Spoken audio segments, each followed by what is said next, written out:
Terence McKenna. I heard a click in the... Terence! Welcome to Gender... How are you? Great, how are you doing? You don't know how excited we are to have you. Well, you don't know how exciting it is to be had by you, considering that this circuit is dependent on the rain and could at any moment fail. And which is the reason why we weren't able to raise you last week, because you're on a radio telephone, is that it? It's more complicated than that. I'm running through my computer, which works by spread spectrum radio to go 30 miles through the air, and the telephone is piggybacking on the internet connection. Do you live in Mars? Yeah, where are you calling us from, or where are we calling you? I'm speaking to you from the slopes of the world's largest volcano on the big island of Hawaii. Really? Wow. Now that must be beautiful, beautiful area. That must be... Oh, it's beautiful. It's a little gloomy and rainy today, but yes, we're in deep forest with lots of tree ferns, and it's wonderful. Is that a risky place? If you could speak up a little bit. Okay, Hal, can you give Hal's? We're struggling a little bit with the phone link, Terence. We'll do our best. Okay. Okay, well, if it gets too flaky, don't feel bad about throwing me out. I understand the problems you may be having. All right. Well, while we have you, let's talk about your work. Now, you've written a number of books.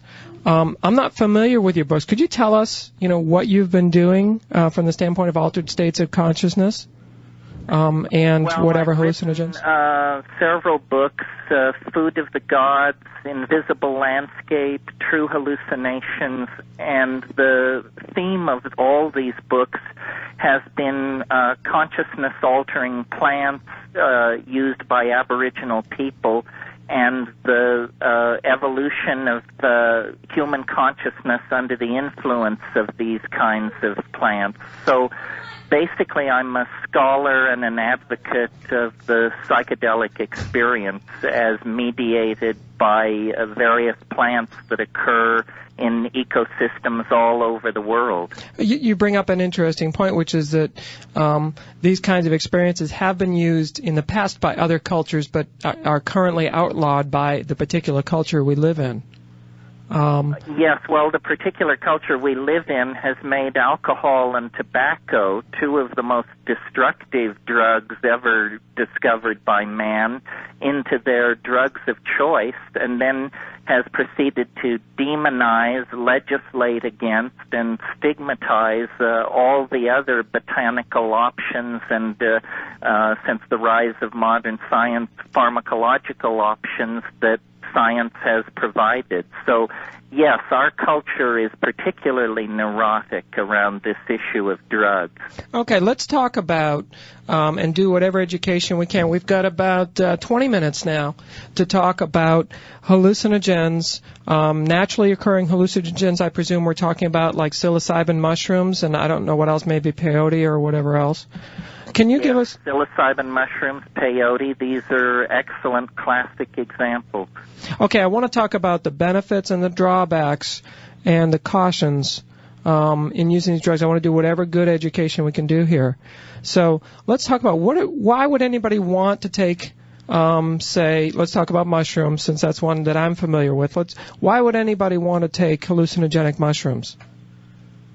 Well, in the original Aboriginal cultures that characterized humans a long time ago, it's well understood that psilocybin increases at low doses visual acuity, so it makes for better hunting skills.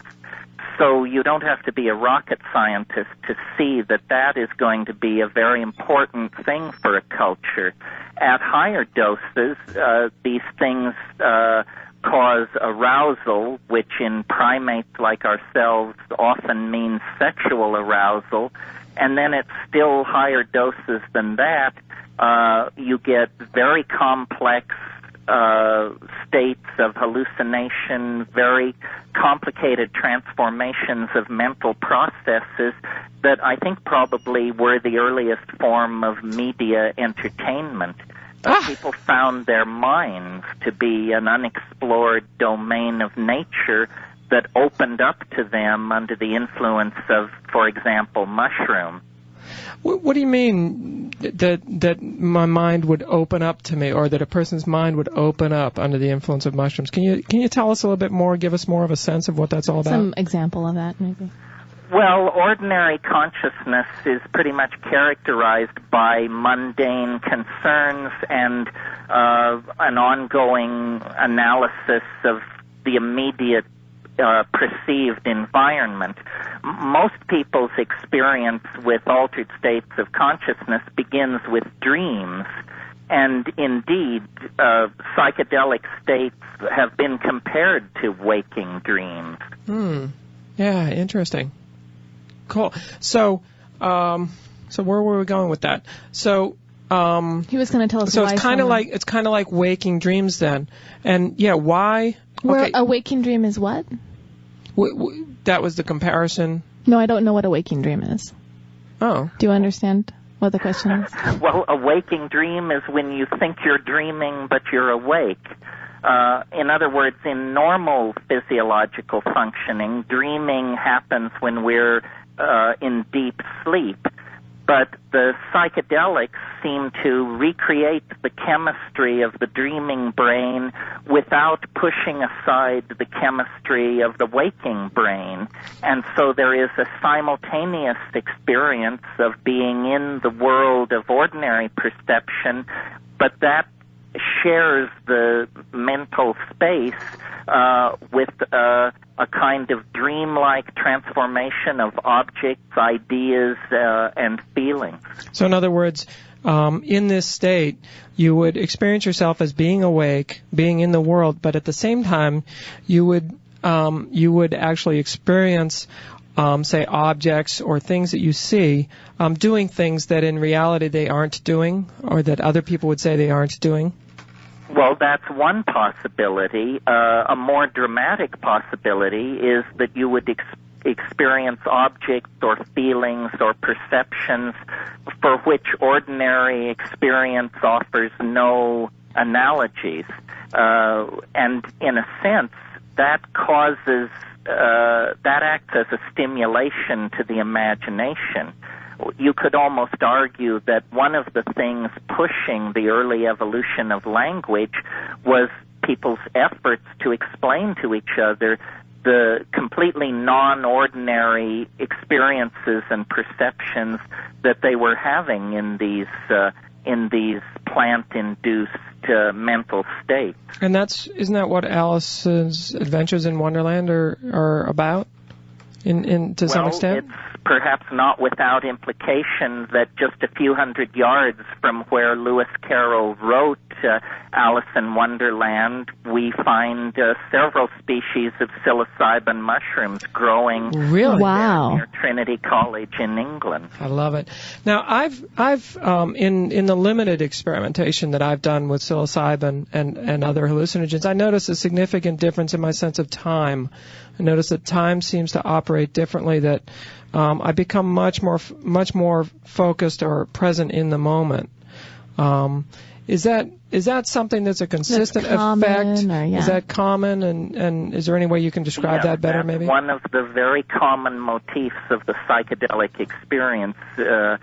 You see, what we call time is really the physiological time of the body, the unfolding of digestion, mentation, and metabolism, and these things are altered, or the perception of them is altered under the influence of psychedelics, and even the critics of psychedelics have agreed that these things do offer parallels to the classic states of mystical transcendence and enlightenment that many world religions talk about.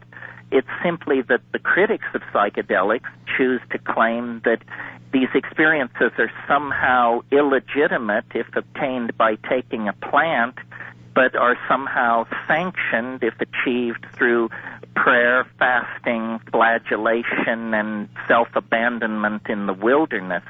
I think when we transcend all these cultural judgments, what we have to admit is that the chemistry of the brain is the basis of consciousness.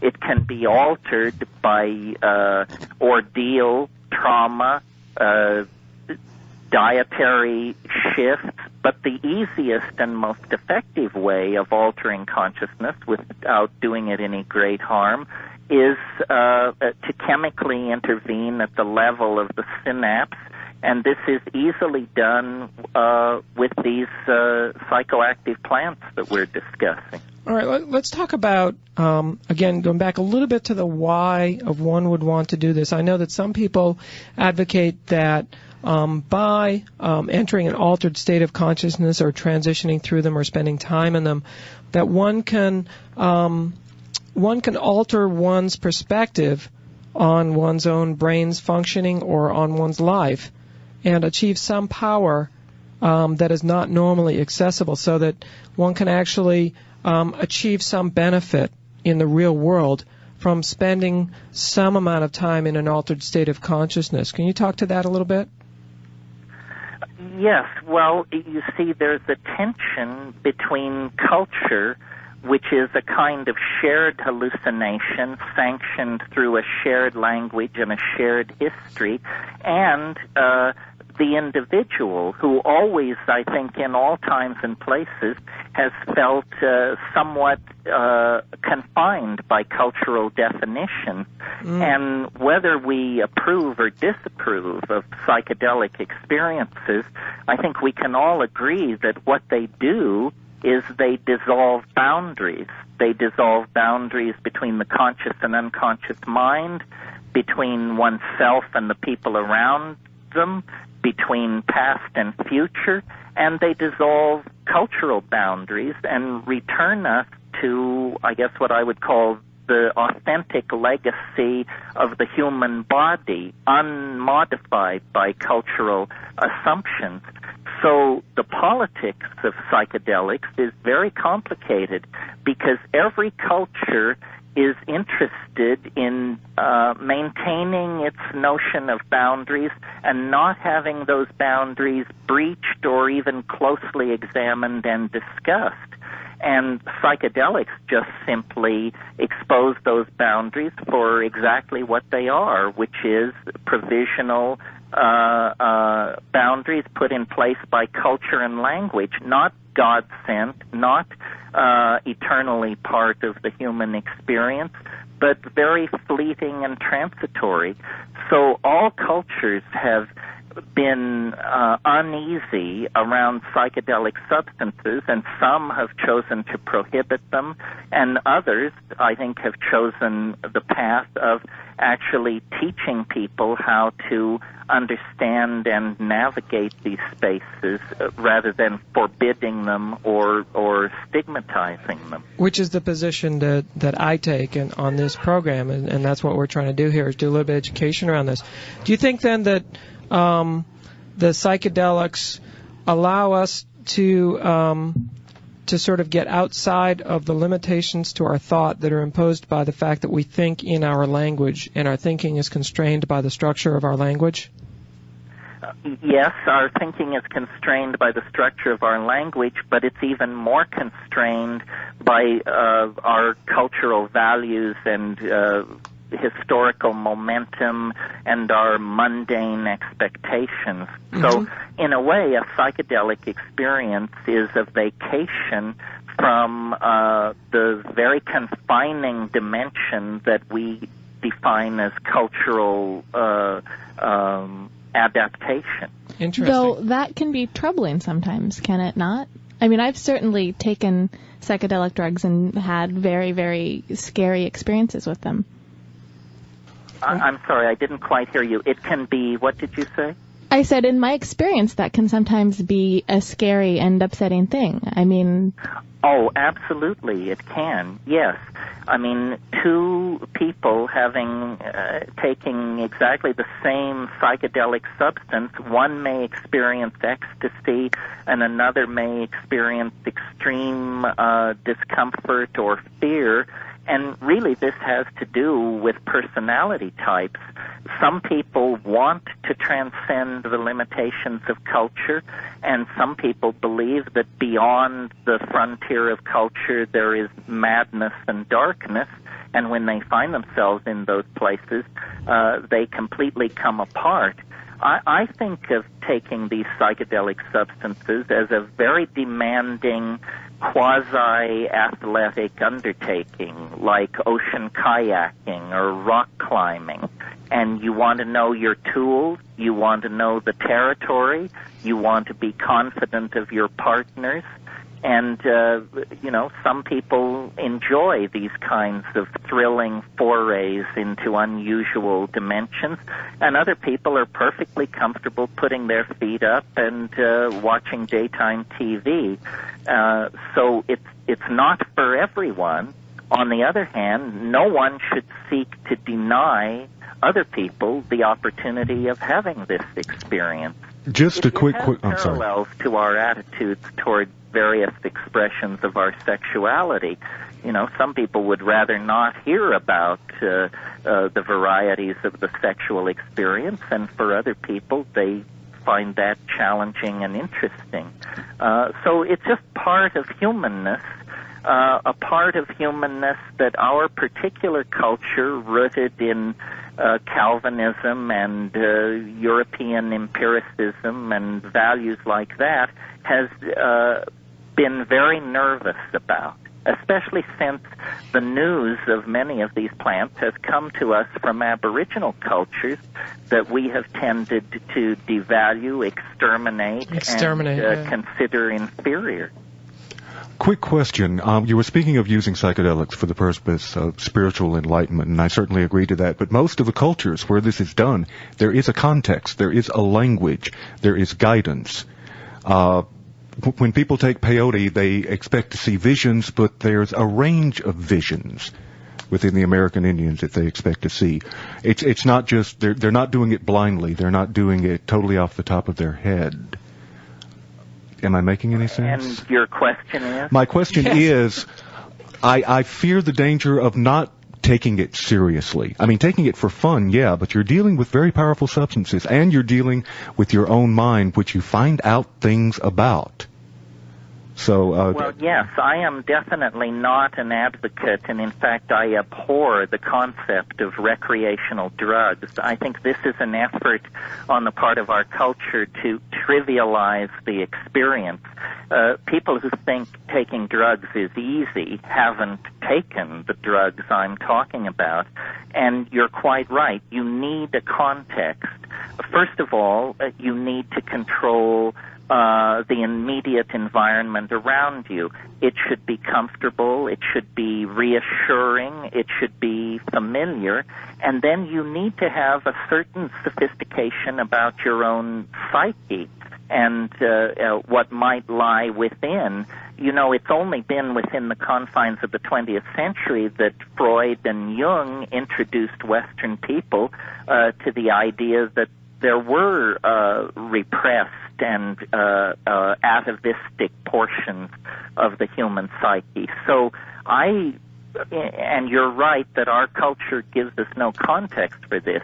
So I urge people who are contemplating this to read a little anthropology, read some of the literature that has been produced about the ways tribal people approach these things, the techniques that they have evolved, and then to proceed with great caution and a real sense that you may not be leaving your living room, but in no sense of the word can you treat these dimensions as trivial or as mere entertainment, because they will challenge the limits of your ability to understand and to feel and to integrate. This is what makes it so exciting and, for some people, so perilous. Have you read the Carlos Castaneda books, and what do you think about them? I have read them. I think the first one was brilliant. I believe after that he succumbed to pressure from his publisher and his agent and ceased to write reportage about psychedelic plant experiences and instead substituted a kind of New Age spiritualism and mumbo-jumbo. But the first book, The Teachings of Don Juan, I can hardly think of a better introduction to the world we're talking about than that book. Cool. I've heard people come... Unless it would be one of my books. There you go. And we'll give you time to tell us about that. Because I had heard that people were saying that his books were made up, there was no source of truth. And I loved especially the first book, and I would hate to think that he somehow made them up. I can't imagine that he made them up. Well, I don't know what making them up means. I mean, did Proust make up à la recherche du temps perdu? He recalled, he adumbrated, he embellished. I think what Castaneda was not completely straightforward about in his later books was most of these altered states cannot be achieved any way other than through the use of psychoactive plants. Yoga is a different thing, meditation is a different thing, and to try to trade one for the other is really to confuse the issue.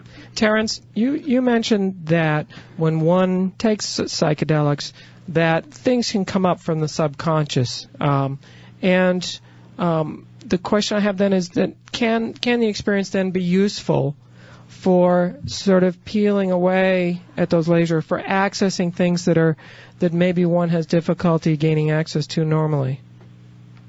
Well, yes, a lot of psychotherapists have made this same connection, and at low and moderate doses, many of these psychedelics reveal repressed memories, childhood trauma, or confer insight on one's personal dilemmas and so forth. That's very interesting to clinicians. I'm more interested in what's going on at slightly higher dosages, where you enter what I would call a transpersonal realm. In other words, a realm not defined by your own life history and experience. And that is the realm that has parallels to shamanism and the mystical experience and spiritual quest as described and sought after by some of the world's great religions. What about psychedelic drugs that aren't natural? Like, what about LSD, for example? Do you mean, do I think they're legitimate and so forth? Right, I mean... they raise issues and problems that we don't have with the plants. Some of them are effective, but, you know, when you're looking at a drug that's been used for thousands of years by Aboriginal people, you already have medical data in hand. The fact that these people are using this substance means it does not cause blindness, birth defects, abortions, Parkinson's syndrome. If you have a drug, a white powder drug straight out of the laboratory, you really don't know what you have on your hand. You may have a perfectly benign and effective substance, or you may have something that, under the influence of bad chemistry or greedy marketeers, has been badly synthesized or combined with other materials that make it dangerous or ineffective. So, in principle, I think there are many interesting synthetic psychedelic substances, but in practice, I think the richer and safer experiences are delivered by the psychoactive plants with a long history of human usage.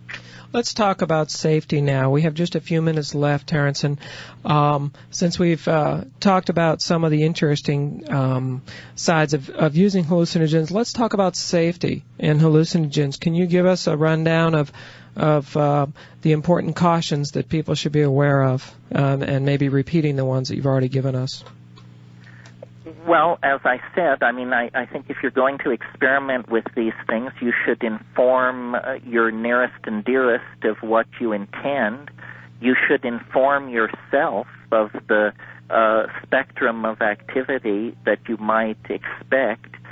You should arrange to do this in a situation that is not likely to produce anxiety or sudden surprises.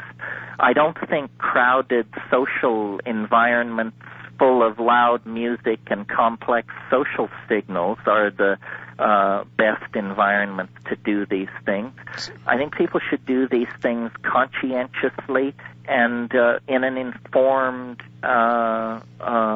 manner. So very carefully is what you're saying. Very carefully. Yes, and every substance or every plant that you can imagine has a vast body of literature, scientific, medical, anecdotal literature that can prepare you for whatever the experience is going to be.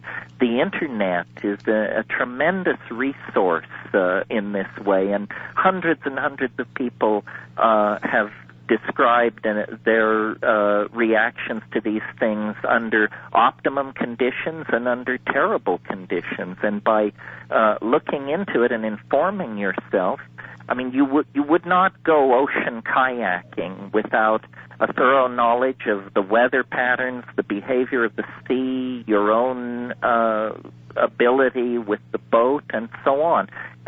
In other words, just good sense and caution. And I dare say if all this is in place, the rewards from these things can be tremendous. I believe that to go from birth to the grave without ever having a psychedelic experience is for a person to make that same journey without ever having a sexual experience. These things are part of the legacy of what it is to be a human being. Aboriginal societies have used them for millennia. They are part of the natural environment of the earth, and I'm confident that the exploration of the last and greatest frontier, which is the human mind, cannot really proceed to any depth without availing itself of these things. Fascinating. Terence, where can people get information about your books? And do you want to, or if you want to give out any contact? Are sold at major bookstores throughout the world. People can visit my website by simply searching my name. Terence has one R, let me point out. Terence. I do have a new book out with the British biologist Rupert Sheldrake and the mathematician Ralph Abraham, a book called The Evolutionary Mind, and they can order that from their local bookstore. Is that a good? They will find when they look into this that there is a very rich literature discussing these matters at the level of anthropology, pharmacology, clinical medicine, experientially, their impact on art, on culture, on politics. This is a very big part of who we are, and it's a tragedy that the timidity of science and political institutions has not only stigmatized these things, but made them illegal, and by doing so has distorted and ruined a lot of people's lives, not people who were ordinarily part of a criminal enterprise or class, but people who were simply sincerely interested in understanding themselves. That's okay. On that note, Terence, thank you so much for being with us. It's been a real pleasure. It's been a pleasure talking to you. I'm so happy the phone cooperated, and yes. Thanks for having me on. All right, take care, and I look forward to talking with you again. All right, nice talking with you. Okay, bye. Bye-bye.